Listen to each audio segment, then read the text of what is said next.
Thanks again for stopping by and checking out our content here at National Gear Repair. We are a comprehensive industrial remanufacturing center, focusing on repair and remanufacturing of Santasalo Gearboxes. We work on all brands of gearboxes and pumps. In today's video, we will be checking out a repair we did on a Santasalo. If you have an old or an obsolete gearbox that you can no longer find inner components for, we can reverse engineer and manufacture all missing inner components, such as all gears and shafts. We manufacture all gearing such as helical, herringbone, split herringbone, double helical, spiral bevel, spur gears, bull gears, and much more.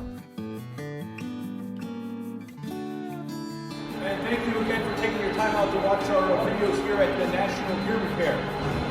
As you will clearly see in this short video, this is one of our Santasalo gearboxes that we're doing for a water treatment plant out in the Tennessee area.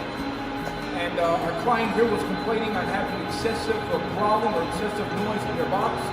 So what we did was a full rebuild. We replaced bearings and seals, reset all the bearing floats and preloads to the OEM specs. We're now doing the testing on it. Sounds fantastic. No issues, no indication of any problems. And we're running right now about 1,000 RPM, guys.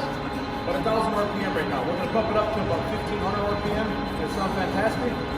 Please do not forget to like, share, and subscribe. All gearing has been re-lapped, reconditioned, hand dressed. All the work here at National Gear Repair is warranted for 24 months from the date of install and free freight nationwide. Thanks again for watching. Have a lovely day.